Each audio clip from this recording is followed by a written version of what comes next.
I graduated from high school, and I went and took my physical to go to the service. And so were you enlisting then? I was going to enlist, I was going to be drafted or enlisting, whichever.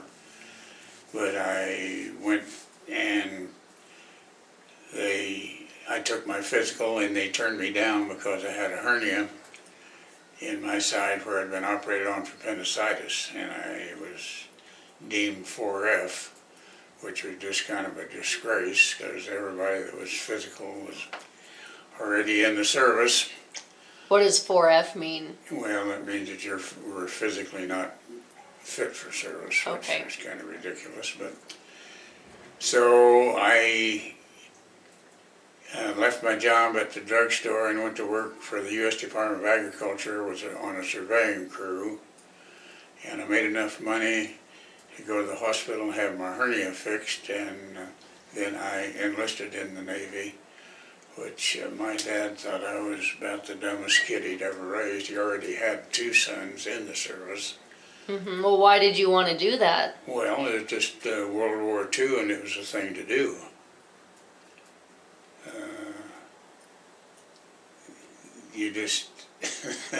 You were just kind of an outcast if you were physically fit and were not in the service in World War II. Okay, and you were physically fit. No one knew it was the hernia? Well, they knew something, but anyhow, I had 2 brothers already in. My next oldest brother was in the Navy, and my brother just older than I was a B-17 pilot.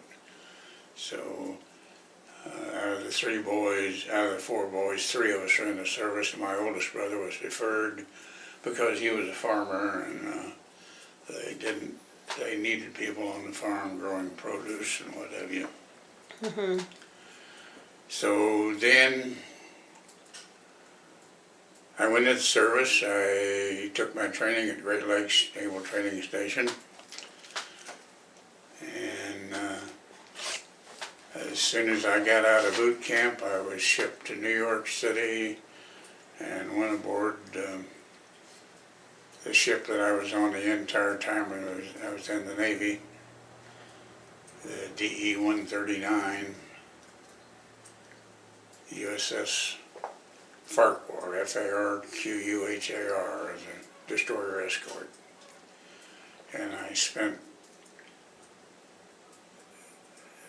I was in the North Atlantic until the war in Europe was over, and then they took the torpedo tube off of our ship and put on anti-aircraft guns, and we were sent to the Pacific, and I was still tied up at Pearl Harbor when they dropped the bombs and the war was over. But I spent another 6 months down in the South Pacific evacuating people that had been bypassed and what have you.